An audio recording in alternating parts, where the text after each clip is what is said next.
Halo semuanya. Apa kabar semuanya, teman-teman yang ada di rumah, dimanapun teman-teman lagi nonton video ini. Kembali lagi dengan gua Frankie. Kali ini kita akan membahas atau berbicara tentang interview, ya. Tapi yang akan saya bahas pertama ini adalah interview HRD. Ya, ada ya berjenis-jenis interview yang mungkin nanti akan saya bahas di video berikutnya. Oke, kita akan mulai step by step, mulai dari datang interview sampai pulang. Ya, apa yang perlu teman-teman lakukan dan apa yang perlu teman-teman kerjakan. Oke, yang pasti adalah teman-teman akan dapat undangan dari pihak HRD-nya. Biasanya 3 hari sebelumnya, atau kalau memang ada satu dan lain hal, mungkin ada namanya urgent, biasanya 1 hari sebelumnya. Dan kalaupun ada situasi dan kondisi, banyak kala ada yang diundang di hari yang sama, tapi itu sangat kecil. Kalaupun ada yang seperti itu, ya teman-teman juga harus mempertimbangkan kembali perusahaan tersebut. Oke, ketika teman-teman sudah menerima undangan, tolong baca baik-baik undangannya. Kenapa? Karena bisa jadi undangan tersebut meminta Anda untuk mengkonfirmasi kehadiran. Karena kenapa? Mereka juga menyesuaikan yang namanya lokasi, menyesuaikan dengan ruangan. Pastinya mereka mau lihat dari yang mereka undang berapa yang bersedia untuk hadir. Jadi kalau ada konfirmasi, ya segera konfirmasi. Dan yang kemudian yang perlu Anda perhatikan kedua adalah pastikan di situ tidak meminta Anda membawa berkas. Ketika dia minta Anda membawa berkas, pastikan berkas itu bisa Anda penuhi nggak dengan waktu yang ada. Kalau Anda tidak bisa penuhi, tolong konfirmasi ke PIC atau kontak person yang diberikan dalam undangan tersebut, karena undangannya bisa berupa pesan WhatsApp, bisa mungkin berupa pesan email, atau mungkin teman-teman ditelepon langsung oleh pihak perusahaannya. Kalau teman-teman diundang, pastikan teman-teman tahu apa yang perlu teman-teman bawa. Tapi biasanya kalau di interview sih udah nggak ada yang perlu dibawa ya. Tapi ada beberapa perusahaan mungkin memberikan kesempatan bagi teman-teman untuk melengkapi berkasnya pada saat interview. Jadi kalau pada saat interview teman-teman diminta bawa berkas, ya tolong disiapin semaksimal mungkin. Kemudian adalah pastikan tanggal dan jamnya. Ya, pastikan tanggal dan jamnya. Kalian diundang di hari apa, tanggal berapa, dan jam berapa.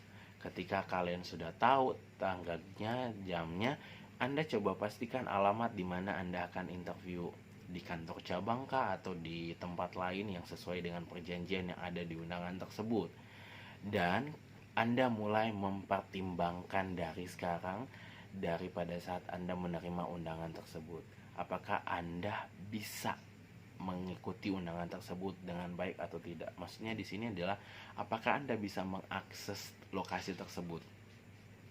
Ya, ini bagi teman-teman yang mungkin jarak rumah dengan lokasi interviewnya itu jauh, atau lokasi kantor ini jauh. Ya tolong dipertimbangkan. Contohnya biasanya interviewnya itu akan mengundang pagi. Ya ada juga interview yang siang. Bagi teman-teman yang interview undang pagi, apakah teman-teman ke aksesnya ke situ gimana? Mudah atau enggak? Karena ini akan berpengaruh pada saat teman-teman datang atau on time atau tidak on time pada saat interview, karena itu berpengaruh besar kalau teman-teman. Ya ketika teman-teman sudah tahu teman-teman mau naik apa, sudah mengatur posisinya naik apa, teman-teman silakan mempersiapkan diri. Ya banyak orang yang bilang yuk belajar untuk ngomong. Intinya di sini nggak usah belajar untuk ngomong atau gimana.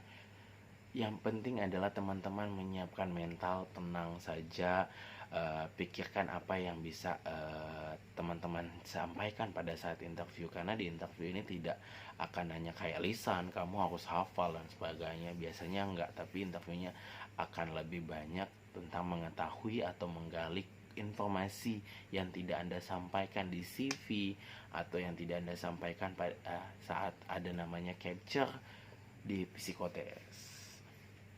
So siapkan mentalnya aja. Kemudian yang berikutnya adalah ketika masih ada waktu, mungkin kalau ada panggilannya jeda 2-3 hari ke depan, teman-teman juga tidak ada salahnya dong untuk men-search di Google, di tempat pencarian untuk jabatan dengan perusahaan yang mungkin hampir sama. Karena kadangkala jabatan A jabatannya sama, tapi karena beda bidang perusahaan, pekerjaannya juga ikut berbeda, departemen terkaitnya juga ikut berbeda. Jadi jangan sampai teman-teman samakan, karena kadangkala orang akan samain banget nih, tapi ternyata di A fungsinya untuk apa, di B fungsinya untuk apa. Kadangkala sama, kadangkala juga berbeda. Jadi pastikan Anda mencari sih itu di sub bidang atau bidang usahanya yang hampir sama, supaya nantinya nggak jauh berbeda ya, supaya teman-teman ada gambaran ketika teman-teman melamar di jabatan itu, apa yang menjadi tugas dan tanggung jawab teman-teman selama bekerja jabatan itu, karena akan jadi nilai plus juga bagi perusahaan ketika teman-teman sudah paham, sudah memahami, sudah menguasai jabatan tersebut. Ketika sudah siap, pastikan di hari hanya teman-teman memilih kostum yang sesuai, karena biasanya di interview juga menyertakan standar penampilan atau kostum apa yang Anda pakai. Baca baik-baik dan pastikan Anda menggunakan kostum yang benar-benar sesuai dengan ketentuan. Ketika dinyatakan bebas rapi, please teman-teman untuk jangan berpikir itu bebas, sebebas-bebasnya teman-teman milik, akhirnya datang ya seadanya, datang tidak sesuai dengan standar. Karena kadangkala penilaian awal dari pihak HRD adalah looking. Jadi pada saat Anda terlihat pertama seperti apa sih? Anda datang pagi udah terlihat kucel loh. Ya saya tahu mungkin perjalanan jauh, tapi coba deh meminimalisir kucel, karena ketika Anda datang pagi udah kucel, gimana kerja? Ya maksudnya kayak gitu ya, bahasanya gitu. Jadi datang pagi itu ketika undangan pagi teman-teman fresh, teman-teman enak dilihat ya, karena beda. Kita nggak bilang ganteng cantik ya di sini, kita nggak bilang ganteng aja, tapi kita bilang enak dilihat. Jadi kalau teman-teman mungkin yang merasa punya wajah yang tidak rupawan, ya teman-teman pilihlah untuk kostum yang teman-teman bisa enak dilihat. Ya yang pasti hati-hati salah mengisi kostum, karena ada beberapa perusahaan kadangkala menstandarisasi kostum sebagai salah satu penilaian mereka. So hati-hati. Kemudian yang berikutnya adalah datang tepat waktu. Seperti saya bilang tadi, please jangan sampai terlambat, karena ini menjadi pertimbangan. Karena kadangkala di undangan akan bilang kamu diminta datang 15 menit sebelum undangan. Kenapa? Supaya ada persiapan. Persiapannya jangan sampai pas Anda datang tiba-tiba langsung interview. Tentunya juga akan buat dampak negatif bagi teman-teman. Masih capek, masih ngos-ngosan, mungkin lari-larian karena udah mau terlambat. Tiba-tiba langsung disuruh masuk ruangan karena kamu jadwal orang paling pertama. Gimana tuh? Siap nggak? Ya pasti juga akan ngeblank. Udah disiapin materinya dari Roma, udah baca semua materinya, bisa buka. Yang berikutnya adalah pastikan teman-teman tadi keselip di persiapan ya. Saya lupa menyampaikan bahwa coba deh baca kembali CV yang kamu masukin. Kadangkala ada CV yang kalian masukin belum update. Kalau CV nanti ya kita bahas di video berikutnya. Baca lagi CV, karena kadangkala yang menjadi landasan pertanyaan tim HRD adalah CV yang Anda masukkan. Ya ini kenapa, ini kenapa, ini kenapa. Jadi jangan lagi yang mana itu Pak, karena kalian sendiri nggak ngerasain CV atau daftar riwayat hidup yang kalian masukin. Aku lebih suka nyebut CV ya dibanding daftar riwayat hidup, karena kok daftar riwayat hidup berarti teman-teman udah kok hitung sorry enggak, maksudnya lebih ke enggak gitu kan. Ini teman-teman lagi memperkenalkan profil teman-teman ya, bukan riwayat hidup, karena profil sama riwayat hidup agak berbeda. Karena riwayat hidup adalah perjalanan lu harus ceritain semua, tapi kalau profil lu kadang-kala ada yang perlu diceritain, ada yang nggak usah diceritain. Kadang-kala di CV ada saat ya oke, gue udah mau ngebahas CV ya, jadi nantilah ya, CV nanti next time. Oke, next setelah teman-teman ada ketika teman-teman pasti interviewnya nggak sendiri, pastikan teman-teman juga bisa menghilangkan nervous dengan bisa berkomunikasi dengan teman-teman lain. Iya, memang mereka adalah kompetitor. Ya kompetitor, maksudnya memang ada saingan, tapi nggak ada salahnya teman-teman open relation, karena ketika teman-teman bisa ngobrol, bisa jadi juga akan ada nilai tambah daripada teman-teman akan diam kaku, akhirnya teman-teman gugup sendiri, akhirnya mulai penilaian, aduh dia lebih bagus, dia bagus, dia bagus, dia bagus. No, di hari pada saat kalian interview, nggak usah ngejudge orang, nggak usah menilai orang, fokus pada diri Anda sendiri. Ya, percayakan semua pada diri Anda sendiri, karena ketika teman-teman sudah mulai membandingkan si A, si B, si C, si D, akhirnya teman-teman akan lebih parah nantinya. Oke? Kemudian pada saat sudah di interview, oke, ini lebih teknis interview ya. Kalau sudah pada saat teman-teman waktunya interview, oke, teman-teman ada namanya tahap demi tahap di interview. Mulai dari mungkin teman-teman memperkenalkan diri. Cara memperkenalkan diri harus sesuai, ini nanti next video ya, lebih detail di interviewnya karena waktunya nggak panjang. Kalau saya interview di sini panjang lebar dan bla bla bla, pasti teman-teman nggak akan bosan. Yang pastinya pada saat teman-teman interview, hati-hati beberapa poin ini. Pertama, pada saat teman-teman memperkenalkan diri, pastikan pada saat Anda memperkenalkan diri adalah Anda bisa membuat dia tertarik untuk mencari tahu tentang Anda lebih lagi. Karena kadangkala tampilan pertama teman-teman ketika pada saat interviewnya udah lesu, udah nggak sesuai, kadangkala tim HRD akan bilang udah selesai, segitu doang. Itu berarti dia kayak, aduh kok nih orang nggak seperti yang gue bayangin, nggak seperti yang kita harapin gitu. Jadi kalau teman-teman interview ya pastikan selesai kamu interview dia langsung nanya gimana caranya, ya nanti ada di video lagi berikutnya. Karena kalau di sini semua mah capek ya. Oke, kemudian poin yang kedua pada saat interview adalah pada saat Anda menjelaskan pengalaman kerja atau organisasi. Tapi gimana kalau saya fresh graduate dong? Fresh graduate apa yang bisa dijual? Kok jual sih? Apa yang bisa disampaikan? Iya, pada saat teman-teman magang mungkin, teman-teman praktek mungkin, atau pengalaman organisasi. Ya, organisasi apapun ya teman-teman ya. Organisasi yang bisa membuat teman-teman mengerjakan sesuatu, bukan organisasi just join jadi anggota tapi nggak pernah ada kegiatan yang nggak ada gunanya organisasinya dong.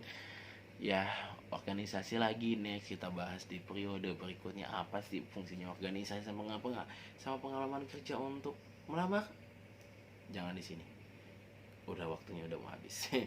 Oke, tadi pada saat kalian menceritakan diri Anda atau profil Anda. Yang kedua adalah pada saat kalian menceritakan tentang pengalaman organisasi atau pengalaman kerja. Tolong diperhatikan lagi. Terus yang ketiga, pada saat teman-teman menjawab setiap pertanyaan, pastikan Anda pahami konteks pertanyaan yang diberikan. Jangan sampai ditanya A, lu jawab B. Karena saking teman-teman ingin terlihat baik, teman-teman memberikan bunga-bunga di jawaban, dan teman-teman akhirnya melenceng dari jalur yang diharapkan. Jadi kalau nanya ya jawab aja sesuai dengan pertanyaannya, tapi hati-hati. Jangan terbiasa dengan menjawab pertanyaan yang simpel, sederhana, dan terlalu pendek gitu. Jadi contohnya mungkin ya, saya kasih contoh ya. Kenapa kamu berhenti dari situ?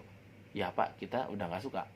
Oke, sih I know, saya tahu kamu udah nggak suka di situ, tapi boleh nggak kamu atur situasi agar supaya pertanyaannya itu bisa menimbulkan pertanyaan lagi? Paham nggak gitu? Jadi pertanyaan itu bisa menimbulkan pertanyaan lagi agar supaya dia nggak punya si interviewer ini masih punya kesempatan untuk gali lagi dari kamu. Kalau kamu teman-teman tertutup, ya gimana dia mau cari tahu gitu kan? Dimana dia nggak akan menilai kamu ketika kamu nggak bisa terbuka dengan baik pada saat interview. Terus yang ketiga ya sorry, yang keempat, hati-hati dengan pertanyaan jebakan. Bukan pertanyaan jebakan ya, pertanyaan yang kritis banget sih.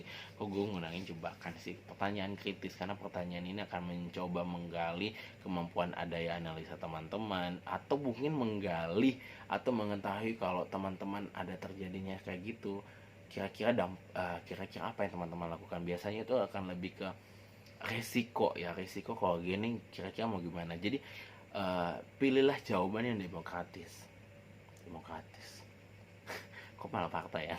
Ya, pilihin jawaban yang demokratis, jawaban yang teman-teman tidak lebih ke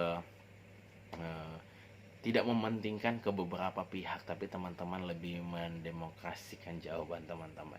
Kata-katanya berat. Oke ya, jadi hati-hati dengan pertanyaan-pertanyaan kritis karena pasti ada pertanyaan kritis karena pihak HRD akan memastikan banyak hal dari teman-teman. Kemudian yang paling terakhir adalah closing. Ya kan tadi ini hubungan pertanyaan udah di dalam dong. Nanti secara detailnya di video berikutnya. Pastikan Anda closing dengan meninggalkan kesan yang baik. Ya dong, mulai dari selama interview lo senyum, selama interview kamu memperhatikan interviewer, selama interview kamu menggunakan tata bahasa yang benar, sama interview sikap duduknya benar. Kemudian pada saat kamu ngomong kamu juga gerak tangannya, itu kenapa tangan gue gerak kesana kemari tekniknya. Saya lagi nggak di sini, kalau di sini kelamaan berbusa saya nanti di video berikutnya kemana kiri atau kanan ya. Oke, nanti kalau mau ada di atas sini mungkin ada link yang bisa teman-teman lihat untuk video berikutnya ya guys. Kayak YouTuber ya. Oke. Tadi closing, pastikan teman-teman meninggalkan kesan yang terbaik dari interviewnya agar supaya teman-teman juga memberikan kesan untuk apa? Untuk diingat sama interviewnya. Karena bisa jadi pada saat teman-teman pergi ada yang lebih bagus dari teman-teman, ada yang lebih wow dari teman-teman, tapi karena teman-teman buat dia mengingat teman-teman terus, hal positif ya, jangan hal yang negatif. Ya bisa jadi teman-teman yang nggak oh iya karena dia ini gitu. Akhirnya ketika dia menentukan pilihan siapa yang lanjut tahap berikutnya, teman-teman juga bisa terpilih ya. Oke, kemudian pastinya teman-teman persiapan untuk pulang, dan ketika teman-teman pulang langsung pulang, biasanya kan ketemu lagi, apa sih yang ditanya di dalam, nggak ada salahnya teman-teman untuk share. Saya tidak larang itu share, karena saya larang pun nggak ada gunanya, pasti juga di share juga kok. Tetapi yang perlu Anda perhatikan ketika Anda disuruh pulang, ya pulanglah gak teman-teman. Ketika instruksi dari pihak perusahaan bilang kamu tunggu dulu ya karena kita ada ini, it's okay, tunggu. Tapi ketika disuruh pulang, ketika Anda belum pulang pasti akan ditanya, ini orang ngapain belum pulang, nunggu siapa. Jadi kalau mau pulang ya pulang aja, karena bisa menimbulkan pertanyaan dong sama interviewernya, akan menimbulkan pertanyaan sama orang yang interview kamu, anaknya gue disuruh pulang kok nggak pulang. Anggapannya itu kali nggak menghargai kamu, nggak menghargai si interview yang udah suruh dia pulang ya. Kemudian pas Anda pulang, Anda mereview kembali kira-kira pertanyaan yang Anda sampaikan tadi itu sesuai dengan jawaban yang diberi, pertanyaan yang ditanya dan jawaban yang Anda kasih itu sesuai atau enggak, puas atau enggak. Kamu plus minus, tujuannya untuk apa sih plus minus? Supaya Anda bisa juga mempertimbangkan kalau Anda bisa ada di jabatan itu atau tidak. Oke, itu adalah gambaran mungkin mulai dari awal kalian diundang sampai kalian selesai interview. Pastikan teman-teman selalu memberikan kesan yang terbaik. Kenapa saya bilang kesan yang terbaik? Karena pelamar pasti bukan cuma satu, pasti ada banyak yang melamar di jabatan tersebut, pasti ada banyak karakter, pasti banyak yang unik, pasti banyak yang bagus yang akan didapatin oleh perusahaan tersebut. Tapi agar supaya Anda bisa diingat, Anda harus lebih menonjol daripada yang lain dong. Oke, jadi harus menonjol daripada yang, agar supaya pada saat si HRD ini menentukan Anda, oh ya saya mau yang ingat ini, dia ini. Poin-poin itu akan disampaikan pihak HRD untuk menawarkan. Kok nawarin sih kayak bahasa negatif, lebih menawarkan bukan menawarkan ya, lebih ke ya menawarkan sih bisa ya, menawarkan kemampuan Anda ke atasan yang akan Anda hadapi di step interview berikutnya. Oke, itu adalah gambaran interview. Itu teknis sih sebenarnya teman-teman ya, teknis banget, tapi saya rasa itu juga penting. Yang pasti adalah detail-detailnya akan panjang banget, akan kita bahas di video-video berikutnya. Kalau saya bahas di saat ini kayaknya tidak cukup untuk tuhnya. Ini aja udah kelebihan banget ya waktu ya. Karena seharusnya 10 menit, sekarang sudah sekitar 20 menit. Masalah Terima kasih sudah nonton, semoga yang saya share ini bermanfaat, dan sampai jumpa di video berikutnya, dan God bless you.